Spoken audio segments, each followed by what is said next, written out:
Hi friends, எல்லாருக்கும் வணக்கம். இன்றைக்கி இந்த வீடியோவில் நம்ம என்ன பார்க்க போகிறோன்னா, எல்லாருக்கும் ரொம்பவே பிடிச்ச ரொம்பவே டேஸ்ட்டான செட்டிநாட்டு பால் கொழுக்கட்டை எப்படி பண்ணுறதுன்னு தான் பார்க்க போகிறோம். வாங்க எப்படி பண்ணுறதுன்னு பார்க்கலாம்.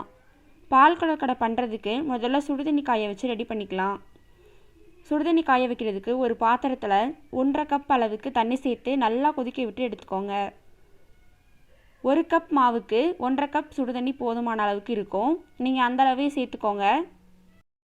தண்ணி நல்லா கொதிச்சு வந்தால் தான் மாவில் கலக்கும்போது எல்லா மாவும் நல்லா ஒன்று திரண்டு வெந்து வரும். அந்த அளவுக்கு நல்லா தண்ணியை கொதிக்க வைக்கணும். பாருங்கள், இந்த அளவுக்கு கொதிக்குது. இன்னும் நல்லா கொதிக்கணும்.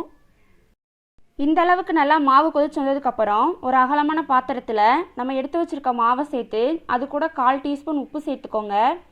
இப்போ நம்ம காய வச்சுருக்க தண்ணியை கொஞ்சம் கொஞ்சமாக சேர்த்து நல்லா கலந்து விட்டுக்கோங்க. கொஞ்சம் கொஞ்சமாக சேர்த்து கலந்துக்கோங்க. ஒரே டைமில் சேர்த்துடாதீங்க. ஒரே டைமில் சேர்த்தா மாவு தண்ணியாக போகிறதுக்கு வாய்ப்பு இருக்குது. அதனால் கொஞ்சம் கொஞ்சமாக சேர்த்து நல்லா இந்த மாதிரி கலந்து விட்டுக்கோங்க. ஓரளவுக்கு நல்லா கலந்து விட்டதுக்கப்புறம் இந்த மாதிரி கையை வச்சு நல்லா பிசைஞ்சு விட்டுக்கோங்க. இப்போ சூடாக இருக்கனால ரொம்ப பிசைய முடியாது. அதனால் ஆறட்டும், கொஞ்சம் மூடி வச்சுருங்க.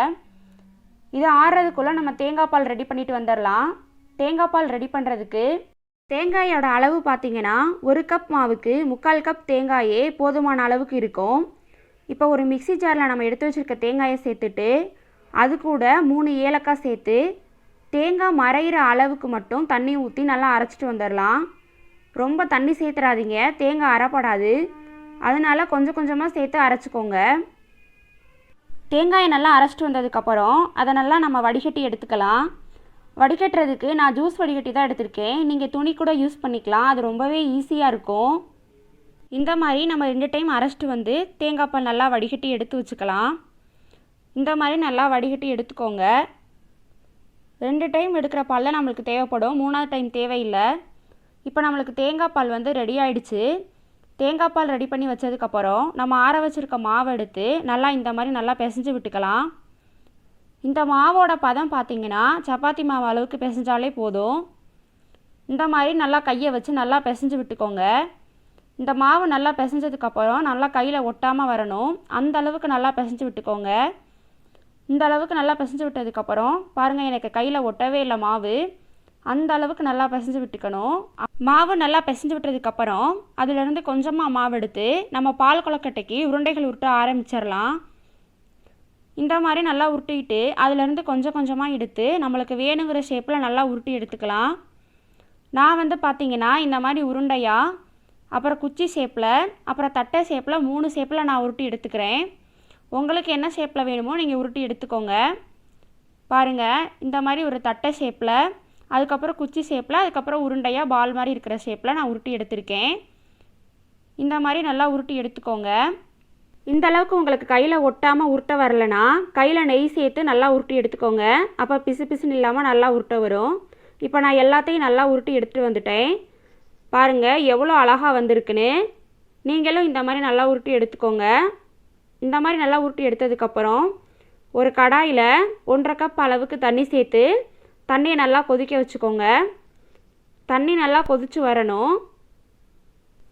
அதுக்குள்ளே நம்ம போய் பாகு ரெடி பண்ணிட்டு வந்துடலாம். 1 கப் மாவுக்கு 1.5 கப் அளவுக்கு வெல்லம் சேர்த்தா போதும். ரொம்பவே கரெக்டாக தித்திப்பாக இருக்கும். இப்போ வெல்லம் கூட 1/2 டம்ளர் அளவுக்கு மட்டும் தண்ணி சேர்த்து நல்லா வெல்லத்தை கரைச்சி எடுத்துக்கலாம். இங்கே தண்ணி நல்லா கொதிச்சு வந்துருச்சு. தண்ணி நல்லா கொதிச்சு வந்ததுக்கப்புறம் நம்ம உருட்டி வச்சுருக்க உருண்டைகளை கொஞ்சம் கொஞ்சமாக சேர்த்து நல்லா வேக வச்சுக்கலாம். கொஞ்சம் கொஞ்சமாக சேர்த்துக்கோங்க. ஒரே டைமில் போட்டிங்கன்னா கரைஞ்சிரும். அதனால் கொஞ்சம் கொஞ்சமாக சேர்த்துக்கோங்க. இப்போ வெல்லம் இந்த அளவுக்கு கரைஞ்சிருக்கு. நல்லா கரைச்சிக்கலாம். வெல்லம் நல்லா கரைஞ்சி வரணும்.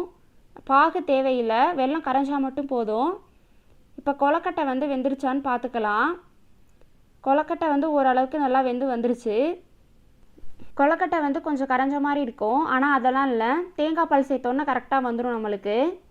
இப்போ நம்ம அரைச்சி வச்சுருக்க தேங்காய் பாலை இந்த மாதிரி நல்லா கலந்து விட்டுக்கலாம். பாருங்கள் எவ்வளோ அழகாக உருண்டைகள் தெரியுது. இந்த அளவுக்கு நல்லா தேங்காய் பால் ஊற்றி கலந்து விட்டதுக்கப்புறம் நம்ம வெல்லம் சிரப் ரெடி பண்ணி வச்சுருக்கோம்ல, அதையும் நல்லா வடிகட்டி சேர்த்துக்கலாம். இந்த மாதிரி நல்லா வடிகட்டி சேர்த்துக்கோங்க. ஏன்னா அதில் தூசி இதெல்லாம் இருக்கும். அதெல்லாம் நல்லா வடிகட்டிக்கோங்க. இந்த மாதிரி சேர்த்து நல்லா கலந்து விட்டுக்கோங்க. பாருங்கள் எவ்வளோ அழகாக இருக்குது. இப்போ எல்லாத்தையும் சேர்த்து நல்லா கலந்து விட்டதுக்கப்புறம் ஒரு 5 நிமிஷத்துலேருந்து 10 நிமிஷம் வரை அதை நல்லா வேக வச்சு எடுத்துக்கலாம். அப்போ தான் நம்ம கலந்துருக்க சிரப்லாம் நல்லா சேர்ந்து வந்து நல்லா டேஸ்ட்டாக இருக்கும். 5 நிமிஷம் கழித்து நல்லா வெந்து வந்துடும். அதுக்கப்புறம் ஒரு கைப்பிடி தேங்காய் துருவல் அது கூட சேர்த்து நல்லா கலந்து விட்டுக்கோங்க.